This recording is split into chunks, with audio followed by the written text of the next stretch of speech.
오늘 본문의 말씀을 가지고 이김을 주시는 하나님, 이김을 주시는 하나님이란 제목으로 말씀 증거하겠습니다. 오늘 본문은 우리가 읽은 이 잠언 21장 15절에 31절의 말씀을 간단하게 살펴보면 크게 세 부분으로 나눌 수가 있습니다. 첫 번째는 15절에서 20절의 말씀으로 의인과 패망의 삶을 살아가는 이 모습이 비교되어 있습니다. 의인의 승리하는 삶과 악인의 패망하는 삶의 모습에 대해 비교가 되어 있는 거죠. 이어지는 21절에서 29절의 말씀은 각각의 한 절 한 절의 경고를 통해서 의를 따라 행하는 자와 그러니까 지혜로운 자를 이야기하는 거죠. 그리고 대조적으로 악인들이 가증한 일을 하는 모습들에 대해서 구체적으로 나와 있습니다. 마지막으로 30에서 31절에는 인생에 대한 여호와의 하나님의 이 주권에 대해서 성경은 이야기합니다. 싸움에서 승리를 주시는 분으로서 사람의 사람의 모략이 아니라 사람의 계획이 아니라 승리를 주시는 분, 이김을 주시는 분은 바로 하나님이시다라는 것을 성경은 이야기하고 있습니다. 물론 세속적인 지혜나 외적인 조건이 일시적인 이 사람의 승패를 어느 정도 줄 수는 있습니다. 하지만 궁극적으로는 그 승리는 하나님으로부터 온다. 하나님이 우리에게 있어 승리를 주시는 분이시다라는 것을 이야기하는 것이지요. 의인에게 승리와 악인에게 패배를 주시는 이 하나님, 이 잠언의 말씀을 통해서 저와 여러분의 삶 안에도 동일하게 승리를 주시는 분이 있는데 그분이 바로 하나님이시다라는 것이죠. 그래서 우리가 삶 속에서 승리케 하시고 이김을 주시는 하나님의 은혜를 구하는 이 지혜자가 되기 위해서 어떻게 해야 되는지를 오늘 말씀을 통해 몇 가지 살펴보도록 하겠습니다. 첫 번째는 우리의 삶 속에서 승리를 주시는 하나님, 이김을 주시는 하나님의 은혜를 경험하기 위해서는요, 공의와 인자를 우리는 실천해야 되는 것입니다. 우리 같이 함께 21절 말씀을 한 번 더 읽겠습니다. 공의와 인자를 따라 구하는 자는 생명과 공의와 영광을 얻느니라. 아멘. 여기서 공의와 인자를 따라 구하라라고 이야기를 하고 있는데요. 여기서 말하는 공의는 하나님과 사람 앞에서 행하는 올바른 이 행함을 이야기합니다. 더 쉽게 말하면 정직함을 이야기하는 것입니다. 그리고 인자라는 것은 하나님의 사랑으로 다른 사람을 사랑한다라는 것을 이야기합니다. 세상에서 말하는 이 관계 속에서 우리는 정직하게 또 인자함, 다시 말해 사랑으로 우리는요 실천해야 된다라는 것이죠. 그런데 어떻습니까? 오늘 우리가 현실 속에서 이야기할 때 정직하다, 성공한다, 승리하려면 정직해서는 안 된다라고 말하는 사회입니다. 손해본다라는 것이죠. 경쟁 사회에서는 누군가를 밟고 일어나야 되기 때문에 권모술수를 통해서 조금이라도 내게 유익이 된다면 거짓말로 속이는 것, 편법과 불법을 서슴없이 행해야 된다라고 이야기를 합니다. 1917년 국제 투명성 기구에서 발표한 국가 청렴도 순위가 있는데요. 2017년도 자료에 보면 우리나라는요, 이 부패지수 100점 만점에 50점을 간신히 넘었습니다. 70점을 넘어야 부패지수 70점을 넘어야 좀 깨끗한 국가, 청렴 국가인데요. 우리나라는 53점을 맞아서 전 세계 순위 52위를 차지하게 되었습니다. 그러니까 부패한 국가다, 기준이 부패한 국가라는 것입니다. 50점 이하라는 철저하게 부패한 국가고 불명예를 우리나라가 얻게 됐습니다. 왜 그런가 살펴봤더니요. 2016년도에 우리가 37위였는데 그 다음 2017년도가 15단계가 하락한 이유가 뭔가를 살펴봤더니요. 그 당시 우리가 이제 이 최순실 사건이 있었던 그때더라고요. 최순실 게이트가 있어서 이 재벌 정경유착이 있었던 정직하지 못한 사회였다라고 우리가 보고 있습니다. 아직도 이 젊은이들, 청년들, 청소년들은요, 63%의 사람들은요, 100명 중에 63명 이상은 우리나라는 청렴하지 못하다라고 이야기를 합니다. 정직하면 성공하기 어렵다라고 말하는 나라입니다. 요새 또 한창 연말정산 시즌이라고 보는데요. 국민의 35% 이상은요, 세금을 거짓으로 신고한다고 합니다. 지금도. 근데 다행인 것은 뭐냐면 최근 이 회사 경영을 하는 데 있어서 윤리 경영이라는 말이 화두되고 있습니다. 윤리 경영. 이게 무슨 말이냐면 세계적인 추세로 정직이 경쟁력이다라는 것입니다. 이렇게 의식이 생기고 있습니다. 그래서 21세기형 최고 경영자가 가장 필요로 하는 자질로서 88%는 이 바로 윤리성, 정직에 대해서 이야기하고 있습니다.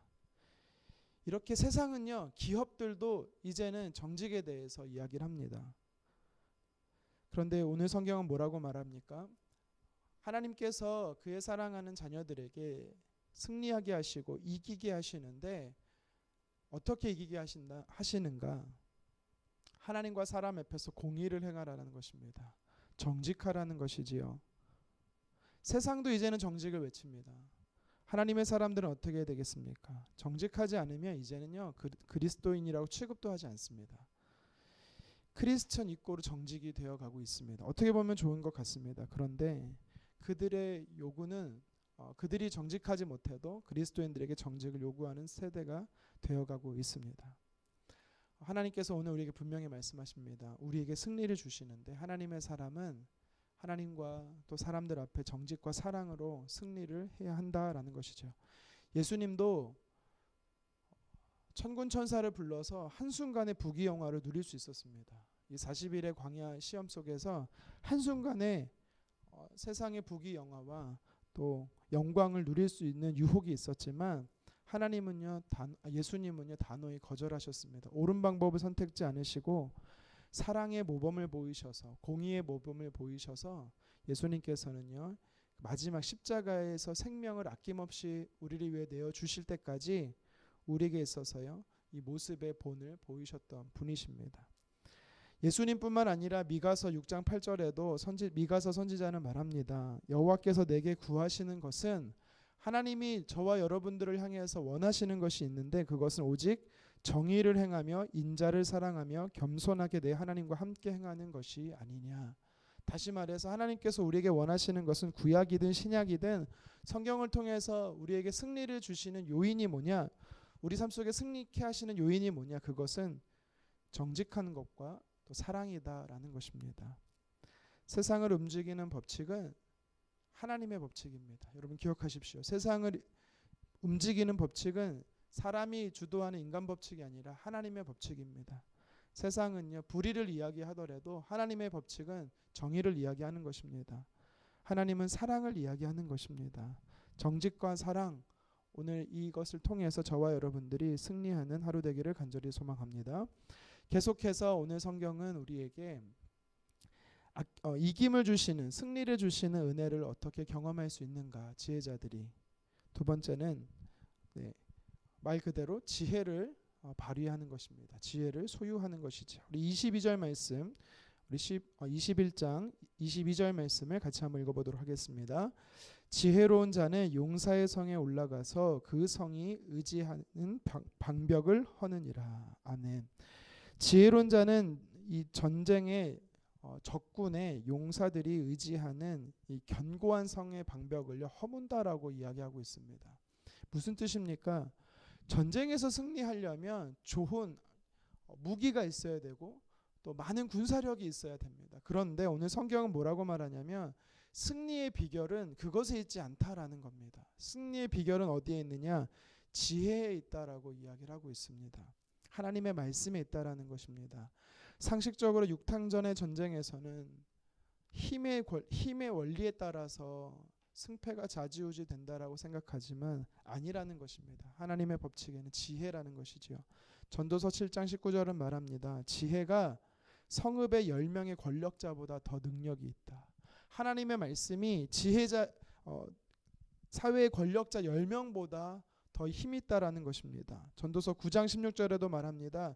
지혜가 힘보다 낫다. 하나님의 말씀, 지혜가 세상의 권력자들이나 세상의 힘이다라고 말하는 것보다 월등히 낫다라는 것입니다. 하나님의 말씀에서 하나님께서는 우리에게 승리를 주실 때 세상의 방법이 아닌 하나님의 방법인 이 지혜로 승리케 하신다라는 것이죠. 마태복음 10장 16절에 예수님께서 우리에게 말씀하시기를 너희를 세상에 보냄이 양을 이리 가운데 보냄과 같다라고 말합니다. 그러니까 우리를 비유로 양이라고 말씀하시고 세상을 이리 가운데다라고 말씀하세요. 그러면서 뭐라고 말씀하시냐면 뱀과 같이 지혜롭고 비둘기같이 순결하라고 이야기합니다. 지혜를 이야기합니다. 하나님께서 이 땅에 살아가면서 하나님의 사람들이 승리할 수 있는 비결로 하나님의 말씀인 지혜를 사용할 때 승리할 수 있게 하신다라는 것이지요. 한 가지만 더 살펴보겠습니다. 우리에게 승리를 주시고 이김을 주시는 하나님의 은혜를 우리가 어떻게 경험해야 됩니까? 우리 입을 지키는 것입니다. 우리 23절 말씀 같이 한번 읽겠습니다. 입과 혀를 지키는 자는 자기의 영혼을 환난에서 보전하느니라. 아멘. 하나님께서 입을 지키는 자, 언어 생활에서 신중하게 말하는 자에게 승리를 주신다라는 것입니다. 이기게 하신다라는 거죠. 입을 지킨다라는 것은요, 말을 신중히 한다라는 것은요, 이 말 자체에는 어떤 의미가 담겨 있냐면, 어떤 의미를 내포하고 있냐면, 우리가 살아가는 이 세상은요, 많은 갈등들이 있습니다. 많은 문제들이 있는데 그것의 시작이 우리의 입, 다시 말해 우리가 쓰는 말에서 시작된다라는 것이죠. 결국에는 다툼의 원인이 어디 있는가, 내가 어떤 말을 했느냐, 거기서부터 시작이 된다라는 것입니다. 그래서요, 말은 화살과 같다라는 말이 있습니다. 말이 나가면 회수하기가 어려운 것입니다. 걷어들이기가 어려운 것입니다. 엎질러지면 거두기가 어려운 것이죠. 생각 없이 잘못 발사된 화살이 큰 재앙을 초래하게 된다라는 것을 이야기하는 것입니다. 성경뿐만 아니라 동서고금을 막론하고 이 언어의 신중함에 대해서 이야기하는 말들이 참 많습니다. 스코틀랜드에는 이런 말이 있습니다. 당신의 말은 당신이 주인이지만, 말하기 전에는 내가 말의 주인이라는 겁니다. 입 밖으로 나간 말은 그 말이 당신의 주인이 된다 라는 말이 있습니다. 또 불가리아의 속담에는 황소는 뿔로 묶이고 사람은 혀로 묶인다라는 말이 있습니다. 자기가 한 말에 책임을 져야 될 뿐만 아니라 그것이 부메랑이 돼서 도리어 나에게 해를 입힌다라는 것입니다. 다윗은 그래서 시편 141편 3절에 입에 파수꾼을 세워달라고 하나님 앞에 기도하는 고백을 올려드리기도 합니다. 인생에서 커다란 재앙의 시작은 어쩌면 사람의 사소한 말에서부터 시작될 수 있습니다. 그래서 우리는요, 혀라고 말하는 입을 우리는 잘 지켜야 되는 것입니다. 말씀을 정리하겠습니다. 오늘 성경 잠언의 말씀은 지혜자의 승리와 악한 자의 패배에 대해서 이야기를 합니다. 그런데 이 승리는 결국에는 하나님께로부터 온다라는 것입니다. 하나님이 이기게 하신다라는 것이죠. 그래서 하나님의 사람으로서 어떻게 우리가 이 하나님의 은혜인 이 이김의 승리를 경험할 수 있는가, 세 가지를 살폈습니다. 먼저는 공의와 인절을 실천하는 것입니다. 하나님과 사람 앞에서 정직히 행하고 하나님의 주신 사랑으로 이웃을 사랑하는 것입니다.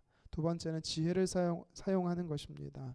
세상엔 힘으로써 승리한다 말하지만 하나님은 하나님의 말씀인 지혜로서 승리한다라고 말씀합니다. 마지막으로 세 번째, 입을 지키는 것입니다. 우리의 말은 누구를 죽이는 저주의 말이 아니라, 우리가 사용하는 말은 누구를 죽이는 저주의 말이 아니라 사람을 세우고 생명을 살리는 언어가 되어야 하는 것입니다. 오늘 하루도 이 세 가지를 잘 지켜 행함으로 승리하게 하시는 하나님의 은혜가 넘쳐나기를 주님의 이름으로 축원합니다. 기도하겠습니다.